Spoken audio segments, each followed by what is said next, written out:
किराएदार से परेशान मकान मालिक पहुंचा एसएसपी के द्वार। किराएदार नहीं खाली कर रहा मकान, पीड़िता का आरोप। मकान खाली करने के एवज में किराएदार मांग रहा 10 लाख की चौथ वसूली। पैसे न देने पर बलात्कार के झूठे मुकदमे में फंसाने की पीड़िता के पति को दे रहा धमकी। अपने परिवार के सदस्यों के साथ एसएसपी कार्यालय पर शिकायत लेकर पहुंची यह पीड़िता श्रीमती रचना है, जो कि किशोरपुरा थाना कोतवाली वृंदावन क्षेत्र की रहने वाली है। पीड़िता रचना की माने तो विगत 3 वर्षों पूर्व उसने मुकंद देवी से गांधीनगर वृंदावन में जमीन खरीदी थी, जिसके कुछ समय बाद मुकंद देवी का पुत्र नंदो ने उस घर को किराए पर ले लिया और वह अपने परिवार के सदस्यों के साथ रहने लगा। आरोप है कि अब मुकंद देवी का पुत्र नंदो घर खाली करने के एवज में 10 लाख की डिमांड कर रहा है और पैसे न देने पर मेरे पति को बलात्कार व अन्य झूठे मुकदमे में फंसाकर जेल भेजने की धमकी देता है। इस मामले में रचना ने कई बार स्थानीय थाने में शिकायत कर दी, लेकिन वहां उसकी कोई सुनवाई नहीं हो रही है।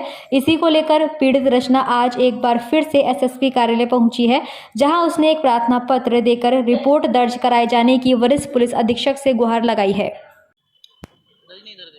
रचना रचना रचना कहाँ की रहने वाली हो? वृंदावन की। एसएसपी कार्यालय आई हैं, क्या वजह है?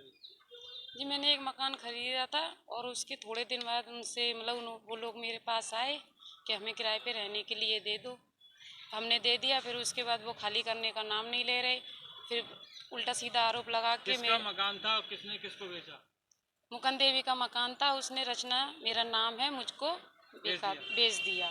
फिर उसके थोड़े दिन बाद मेरे पास आए कि मेरा मकान बन रहा है कहीं और, मुझे किराए पे रहने के लिए कुछ दिन के लिए दे दो। मैंने उनको दे दिया। मुकंद देवी ने किसको किसको रखा है किराए पे? नंदो को और उसकी बीवी को। नंदू कौन है?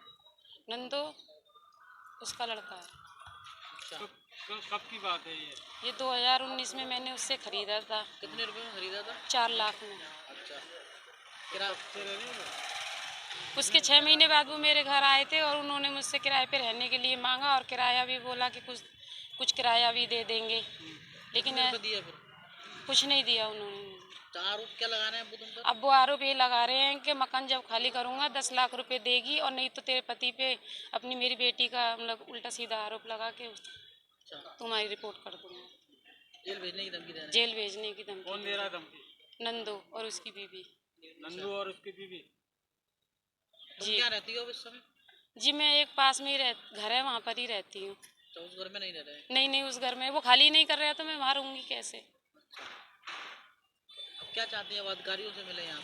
मैं ये चाहती हूँ कि मैं इधर उधर भटक रही हूँ, यहाँ पर पुलिस आने जा रही हूँ, वहाँ पे कोई कार्रवाई नहीं हो रही। मैं चाह रही हूँ कि वो मेरा घर, मुझे जैसे उसने पैसे वैसे सब ले लिए, मेरा घर मुझे वापस कर दे। कितने दिन पहले शिकायत की थी आपने थाने में? आज से मुझे कम से कम 5-6 महीने हो गए, जब से वो कोई सुनवाई नहीं हो रही। जब भी जाती हूँ आजकल कह के टाल देते हैं और कोई जवाब ही नहीं मिलता। अच्छा। रिपोर्ट दर्ज हुई? जी मैंने एप्लीकेशन लगा रखी है। रिपोर्ट दर्ज नहीं हो रही? वो तो कह देते हैं कर देंगे, लेकिन फिर पता नहीं क्या करते हैं। अब हम इतने पढ़े लिखे तो है नहीं है।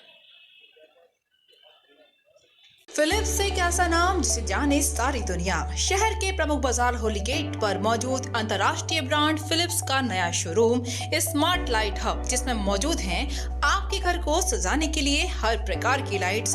साथ ही यहाँ मौजूद स्मार्ट लाइट्स जिसे आप देश और विदेश से भी एलेक्सा व अन्य ऐप की मदद से ऑपरेट कर सकते हैं, जहाँ आपको मिलेंगी LED बल्ब से लेकर wall lights, waterproof lights, swimming pool lights और गार्डन लाइट और सैकड़ों नई डिजाइन की जूमर लाइट्स, और वह भी आकर्षक दामों पर। तो आइए Philips smart light hub, Mathura शहर के प्रमुख चौराहे होली गेट पर गुरुद्वारे के सामने।